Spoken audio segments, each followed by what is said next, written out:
On a vu cette dernière semaine qu'il y a eu pas mal de bruit autour des coachs en calisthénie et en street workout. Il y a pas mal de questions qui sont légitimes et qui se posent sur la qualité du coaching en calisthénie. Et donc pas mal de questions qui se posent sur ce qu'on est en droit d'attendre. Du coup, j'ai trouvé que c'était le bon moment pour en parler. Je comptais faire cette vidéo un peu plus tard à la base. Est-ce que un coach en calisthénie, ça sert à quelque chose? Et surtout, est-ce que vous en avez besoin? Il faut savoir que j'ai coaché beaucoup de monde, genre vraiment pas mal. Et dans ces personnes, il y en a beaucoup qui avaient déjà pris des coachings avec notamment des grands noms de sport. Et j'ai eu plein d'avis différents. En fonction des personnes et en fonction de la période, j'ai vu des gens être très satisfaits d'un suivi et d'autres se plaindre de non-réponse venant du même coach. Du coup, c'est pour ça je traite le sujet avec pas mal de prudence. Alors du coup, oui, il y a des choses qui sont pas excusables, je suis d'accord, mais je suis juste là pour donner du contexte, pas pour juger. Par contre, ce que je peux faire, c'est répondre à quelques questions à votre place. Le coaching, est-ce que c'est vraiment utile ou est-ce que c'est du scam? Est-ce que vous en avez vraiment besoin? Comment choisir un bon coach? Et puis surtout, il y a plein de manières de progresser sans prendre de coach. D'ailleurs, restez parce que je vais vous parler d'un petit tips, vous allez être surpris. Du coup, la première question c'est est-ce que j'ai besoin d'un coach ou est-ce que c'est inutile? Vous vous souvenez peut-être d'une de mes anciennes vidéos où j'ai dit ça. Si t'as pas la planche en un an, c'est que t'es nul.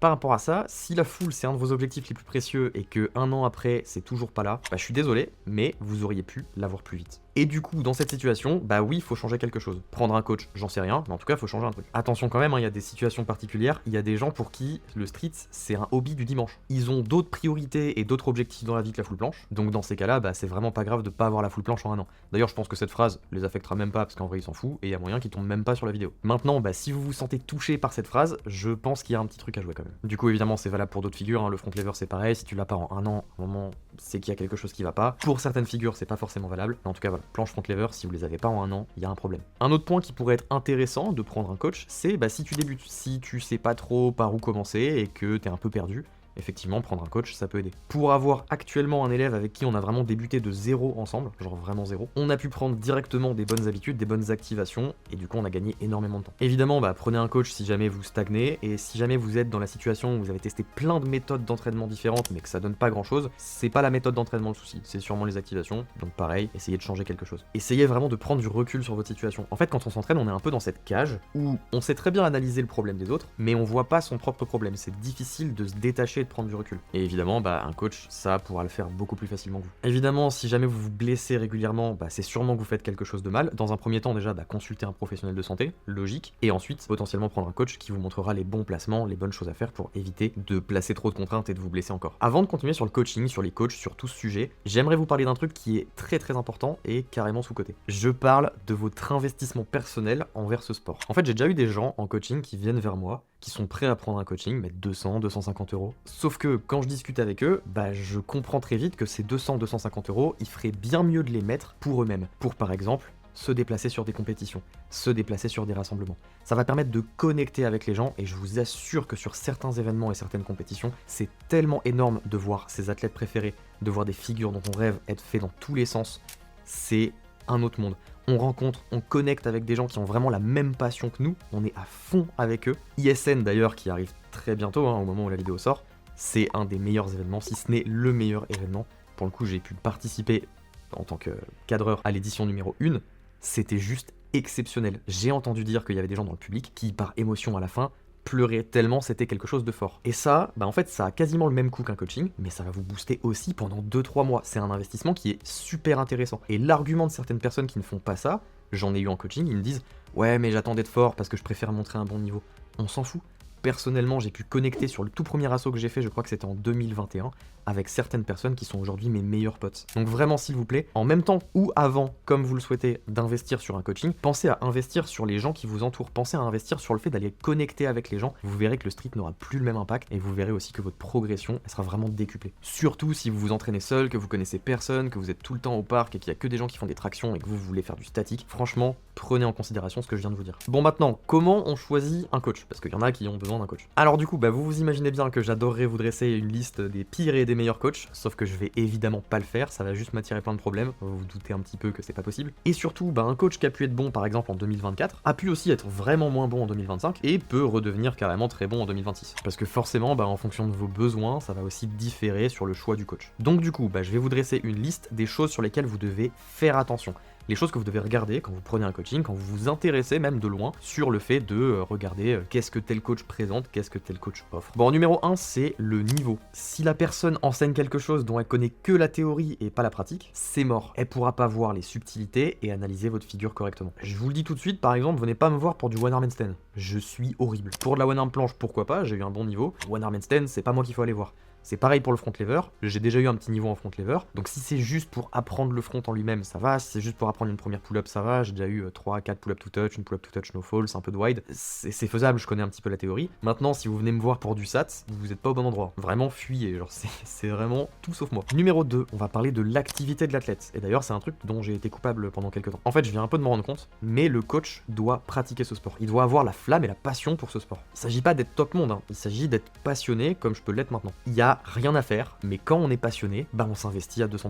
En fait, c'est plus du tout un travail, du coup bah on répond beaucoup plus, on est beaucoup plus présent. On fait des appels, on partage ensemble, je partage aussi mes trainings, en fait ça prend une autre dimension. Alors que si l'athlète, bah il aime plus ce sport et qu'il est juste bon en marketing parce qu'il a eu un gros niveau avant, ça aura pas la même saveur. Et du coup bah moi aussi j'ai fait l'erreur de continuer pendant un temps, alors que bah j'avais perdu la flamme pour ce sport. Alors je vais être honnête avec vous, ça fait partie des coachings les moins bons que j'ai pu produire. Je leur apprenais des choses, c'était cool, mais c'était un peu ennuyant parce que j'étais plus passionné. Et du coup bah ça a plus rien à voir avec maintenant. Et ça je m'en suis rendu compte récemment. Du coup bah prenez l'athlète passionné et actif actuellement, pas forcément le top monde qui va être retraité et qui a plus trop la flamme pour le sport. Après il y en a qui peuvent être retraités et continuer d'être passionnés, mais c'est peu probable quand même. Numéro 3, avoir conscience des activations et des techniques. Bon alors ça c'est un peu difficile à voir quand vous êtes débutant, mais en gros ça veut dire quoi? Je vais vous donner un exemple. Il y a un moment, sur un rasso, j'étais avec un athlète qui était vraiment dans le top niveau, qui était très performant. On discute de nos coachings, je lui échange et je lui explique, regarde moi j'ai trouvé une technique il y a longtemps que j'applique à mes élèves, c'est vrai en plus que je vais vous dire, qui donne 20-25% de force en plus, 25% de hold en plus, mais direct, genre le truc c'est magique. Donc je lui montre la technique, et là il me répond, ah oui bah oui maintenant que tu le dis, je fais ça aussi avec ma planche moi. Mais il avait pas conscientisé, il savait pas. En fait il le faisait naturellement, instinctivement, c'est pour ça qu'il était fort aussi, c'est parce qu'il avait les bonnes activations, mais il était pas toujours au courant des activations qu'il faisait. Donc comment voulez-vous qu'il enseigne ça à quelqu'un s'il est même pas conscient lui-même qu'il est en train de le faire? Encore une fois, voilà, je sais que c'est un point qui est difficile à déceler, surtout quand vous êtes débutant, vous n'avez pas la connaissance de toutes ces techniques. Donc dès que la personne va vous dire 2-3 mots compliqués, vous allez être tout de suite en mode waouh, il s'y connaît. Mais du coup, bah sachez qu'un athlète de très haut niveau, il peut avoir certaines activations un peu par hasard quoi. Parce que pour lui c'est instinctif, mais il n'y a pas de recherche et il n'y a pas de connaissance. Donc du coup attention, il y a des athlètes de très haut niveau qui savent pas forcément ce qu'ils font. A l'inverse, il y a aussi des athlètes de très haut niveau qui savent très bien ce qu'ils font. Le point numéro 4, ça va être le feeling et la relation humaine. C'est le top 1 je pense. S'il vous plaît, discutez avant de signer quoi que ce soit. Si le coach il vous envoie 2 vocaux avec un process tout fait pour vous vendre le coaching, franchement n'y allez pas. Perso, c'est comme ça que je fais, je passe beaucoup de temps en appel avec les gens. Je leur pose beaucoup de questions pour savoir, déjà en termes de feeling, si je pourrais être pote avec la personne. Genre vraiment, on a cette relation de confiance quand je suis en coaching, je partage mes entraînements avec la plupart des gens, enfin en tout cas on discute. Souvent quand on a des appels, ça divague sur plein de sujets et c'est ça qui est intéressant. En fait c'est plus juste des clients, ça devient vraiment des potes que j'ai envie de faire progresser, avec qui j'ai envie de partager une passion. Du coup oui ça paraît banal et simple, mais il y a plein de coachs qui vont vous vendre quelque chose super facilement à travers des messages rapidement et qui vont essayer de signer le plus vite possible sans apprendre à vous connaître, et bah ça faites attention. Vous voyez un petit peu avec lui s'il a envie de vous connaître, s'il vous pose des questions, si c'est intéressant et si le feeling passe bien, parce que même des fois je pose des questions à des gens, j'essaye d'avoir un feeling mais ça passe pas forcément bien et donc dans ces cas-là je sais que ça va pas forcément bien marcher. Numéro 5, on va parler un petit peu de la transparence sur la progression de ses élèves. Alors j'avoue ça je suis pas le meilleur, mais en gros faut pas qu'il vous montre uniquement les meilleurs cas, il faut montrer globalement ce qu'il y a. Alors je dis que je suis pas le meilleur parce que personnellement je considère la progression de mes élèves privée, vous avez vu hein, j'en partage pas beaucoup, j'ai du mal, en fait ça me met mal à l'aise l'idée d'utiliser l'image de quelqu'un pour promouvoir mon marketing. Donc j'ose pas leur demander, et puis j'ose même pas les utiliser sans leur demander, ça c'est impensable. Pourtant bah ça fait 3 ans et demi que je fais du coaching, j'en ai eu un paquet donc je pourrais en partager beaucoup. Mais c'est vrai que moi je le fais pas. Après c'est vrai que regardez un petit peu ce que les coachs peuvent montrer en termes de performance, d'élèves, tout ça. Généralement ils vont vous montrer les meilleurs, mais essayez de déceler un petit peu tout ça. Mais en gros, le point numéro 5 c'est essayer de rechercher l'honnêteté. Ça se voit. Numéro 6, c'est le format, la fréquence de suivi, tout ce qui tourne autour du coaching. Concrètement, il propose quoi le gars? Il va répondre combien de fois à vos messages? Est-ce qu'il va répondre une fois par semaine, une fois tous les jours, 2 fois par jour? Qu'est-ce qu'il va vous fournir? Est-ce qu'il va vous faire des retours vidéo, des retours messages écrits, des retours vocaux? Est-ce qu'il va faire des visios avec vous régulièrement? Est-ce qu'il y a un programme? Est-ce qu'il n'y a pas de programme? Le but ici, c'est d'éclaircir la situation pour être sûr de ce sur quoi vous vous engagez, parce que si c'est flou au début, ça sera flou après. Vous pouvez signer pour ce que vous voulez, tant que vous êtes au courant, et tant que c'est respecté. C'est-à-dire que c'est ok de signer avec un coach qui va vous promettre une réponse par semaine, si vous, ça vous convient. Mais il faut que ça soit dit. Donc ça nous fait un peu revenir au point précédent, prenez le temps. Numéro 7, alors ça c'est un point qui est super important parce qu'en vrai je le vois quasiment jamais en street malheureusement. En fait on va parler de la générosité des gens. Est-ce que les gens ils vous donnent gratuitement? Si les personnes ils donnent jamais d'informations, ils répondent jamais à vos questions, que ça soit sur YouTube comme je suis en train de le faire, que ça soit en live Instagram, que ça soit sur Insta en DM, sur TikTok, n'importe. S'il faut forcément sortir la carte bleue pour avoir un peu de leur attention et pour leur poser une question, bah ça sent pas très bon. Et si les personnes elles gardent toutes les informations pour elles, pareil, ça sent pas très bon. Quelqu'un qui est confiant avec ce qu'il propose, quelqu'un qui est confiant avec ses connaissances, avec ce qu'il va vous apporter, quelqu'un de sympathique avec qui vous allez pouvoir tisser une bonne relation, il aura absolument aucun problème à vous filer un tip sans DM. De toute façon, donner des infos en DM, ça veut pas dire que vous allez réussir à les appliquer. Je comprends aussi qu'un coach ne puisse pas donner 100% de ce qu'il sait, parce que sinon, bah, il fait littéralement un coaching, parce que bah, y a pas mal d'éléments qui nécessitent de passer du temps, qui nécessitent d'être en appel, on passe une demi-heure à voir un seul élément. Et je comprends que certains coachs, ils ont pas envie de passer ce temps-là gratuitement avec chaque DM qu'ils ont, mais bon, répondre à une toute petite question qu'on pose en DM, ça me semble plutôt ok. En vrai, si vous venez en DM avec moi, vous pouvez me poser n'importe quelle question. Si ça me prend 5 minutes de répondre, en vrai, je vais répondre. D'ailleurs, les quelques personnes là que j'ai pu aider gratuitement en DM depuis la reprise des vidéos, n'hésitez pas à vous manifester en commentaire. Bon, en gros, en conclusion, si le mec il a peur de vous donner quoi que ce soit et qu'il faut payer la moindre information, généralement c'est qu'il sait pas grand chose et qu'il a un peu peur de vous le donner. Donc, pareil, ça sent pas bon à mon avis, la valeur derrière elle est pas énorme. Et enfin numéro 8, le diplôme dans ce sport, ça veut absolument rien dire. Vraiment attention à cet argument là, aux gens qui vont vous mettre le diplôme en premier plan comme argument. Là pour le coup, ouais c'est un gros red flag. En gros si tu justifies ton coaching avec un diplôme qui de toute façon va rien apporter de plus que le gars qui l'a pas, franchement ouais je suis désolé, si c'est ça l'argument, mais en vrai, mais cassez-vous hein. Je vais pas rentrer dans les détails, mais on sait très bien que bah, tout ce qui est formation, école, c'est pas du tout à jour, et encore moins pour ce sport, hein. On vous apprendra pas à analyser une planche. Du coup bah c'est inutile, c'est juste que bah il a pas mieux à vous montrer et il essaye de se différencier des autres. Sauf que bah c'est pas un argument. Je finirai avec un dernier point. Il faut trouver votre coach, pas le meilleur coach. Évitez de faire des comparaisons avec votre petit papier en notant toutes les informations, avec plein d'appels, avec plein de coachs pour avoir la meilleure offre. Là, vous essayez juste de savoir ce qui va être le plus rentable pour votre argent. Cernez la personne avec qui le feeling passe bien et en qui vous avez confiance. La confiance en votre coach, c'est vraiment la clé. Plus que l'analyse de ce qu'il va m'offrir. Ah, j'en connais qui sont en mode, alors lui, pour 10 € de moins, il m'offre une visio supplémentaire, on s'en tape, vraiment. On cherche quelqu'un avec qui bah, on a un bon feeling, avec qui on s'entend bien, avec qui on discute facilement en appel, et puis ça sera vraiment bien plus intéressant, je pense. Puis même si c'est à travers un écran, quelqu'un que vous connaissez pas forcément, contactez-le, vous verrez si ça se passe bien en DM, c'est tout. Un autre point aussi que je peux ajouter, c'est si jamais le coach, il vous prend directement sans cerner votre problème, sans vous poser des questions sur en fait votre niveau actuel et surtout vos objectifs et vos problématiques. S'il vous prend en coaching sans être certain et sans avoir réfléchi de son côté s'il peut vous faire progresser réellement, c'est pas bon signe. En fait, ce genre de truc, ça sent un petit peu les templates toutes faites, les coachings tout faits, qu'il envoie pareil à tout le monde, et puis bon courage. Faut vraiment qu'il comprenne ce que vous attendiez du coaching, c'est quoi le problème actuel chez vous. Et du coup, bah, il va vous aider à creuser si vous n'êtes pas au courant encore, si vous savez pas exactement ce qui vous manque. Mais en tout cas, il va s'intéresser à votre problème, à vos objectifs, à votre niveau. Parce que je vous assure que les 3 derniers appels que j'ai faits, sur les 3, les coachs qu'ils ont eu juste avant n'ont même pas tenu compte de leur objectif. Le dernier appel que j'ai fait tout à l'heure, le gars avait des problèmes de holo et de compréhension technique. Et puis bah le coach lui a juste filé un truc habituel qu'il avait l'habitude de filer à tout le monde, il l'a fait progresser en volume, sauf que c'était pas du tout ce que le gars il attendait. Après voilà, encore une fois, c'est pas pour dénoncer, il y a des coachs qui font mal mais qui essayent de faire bien, c'est difficile quand on débute. Donc voilà, faites aussi attention à qui vous prenez. Mais si le gars ça fait 10 ans qu'il est dans le milieu,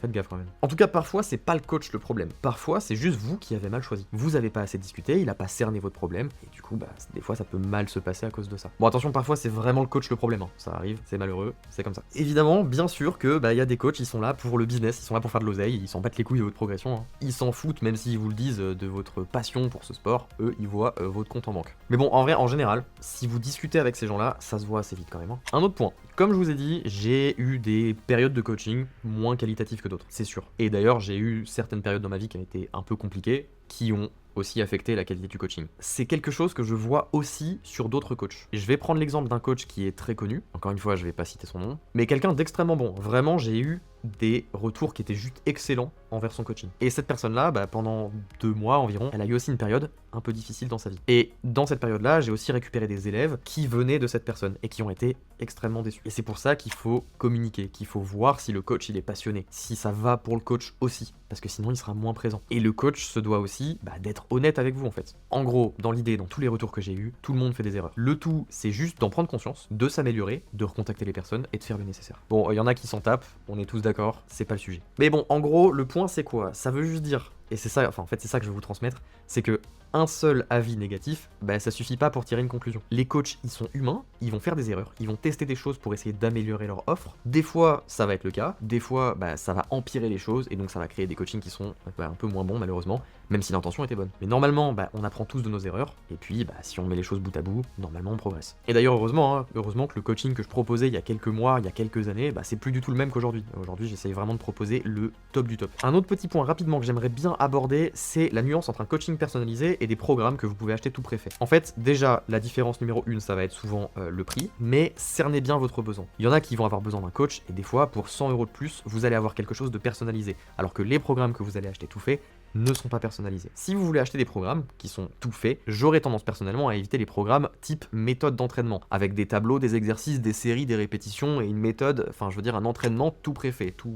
est mâché. Ça pour le coup, voilà, c'est pas le plus efficace. J'aurais tendance à préférer des formations qui vous expliquent des tips techniques, des méthodes d'entraînement dans leur généralité, comment utiliser l'élastique, comment faire ceci, comment on fait une presse, c'est quoi les erreurs, tout ça. En fait, des choses qui, de toute façon, vont aller pour tout le monde. C'est d'ailleurs du coup ce que je propose moi dans les formations, c'est mon numéro 1, vous verrez jamais de comment avoir la planche avec des tableaux, des séries, des répétitions, mais sans parler de mes programmes, je suis sûr qu'il y a plein de programmes qui proposent ça, qui sont vraiment excellents, donc vraiment faites votre choix. Mais voilà, avant d'acheter ça, je vous conseille quand même de vous renseigner sur le coaching personnalisé. En fait, la différence elle est de 50, 100 € grand max, et vous allez avoir quelque chose de vraiment plus personnalisé. Oui, un peu plus cher, mais avec un retour sur investissement bien meilleur. J'adorerais aussi dresser une liste de tarifs en fonction des coachings, en fonction de ce que les gens devraient proposer. Déjà, de 1, c'est propre à chacun, c'est propre à l'offre et la demande de chaque coach, à la notoriété de chaque coach, à l'expertise de chaque coach, et aussi à l'endroit où vivent les coachs. Forcément, il y a des coachs qui vont être plus chers. Par contre, ce que je peux vous dire, c'est que si vous commencez à investir financièrement sur votre pratique, vous allez vouloir rentabiliser. Et il y a beaucoup de personnes qui progressent plus et qui sont plus assidus après avoir passé le cap justement. Je sais pas quoi en penser, c'est un fait, quand on paye, on est plus assidu, on a vraiment envie d'avoir son retour sur investissement. Voilà, c'est normal, faut juste le savoir, pour certaines personnes ça marche comme ça. Allez, un dernier point, si ce n'est le plus important en fait, cette vidéo n'a pas pour but de vendre mon coaching. Partez du principe que je suis pas coach dans cette vidéo, j'ai presque envie de vous dire que je m'en fiche, venez pas vers moi. Je me suis simplement posé quelques questions sur le coaching avec les récentes polémiques du coup qu'il y a pu avoir. Et je suis certain que vous pouvez trouver un tas de coachs très compétents qui vont vous convenir. Vraiment, il y a plein d'autres coachs qui sont très bons, sur qui vous pouvez compter. Et je suis aussi certain qu'il existe plein de programmes, plein de formations vidéo comme je peux faire, qui sont très bien et avec lesquels vous allez être satisfait, sans que ça soit nécessairement les miennes. Mais qui seront tout aussi pertinents pour vous, voire même plus pertinentes au final. Du coup, le maître mot, c'est renseignez-vous bien et choisissez bien en fonction de vous. Si vous avez des questions, les commentaires sont là. Si j'ai oublié des points, les commentaires sont là aussi. Abonnez-vous et likez si ça vous a aidé, vraiment ça m'aide aussi. Et nous, on se dit à dimanche prochain.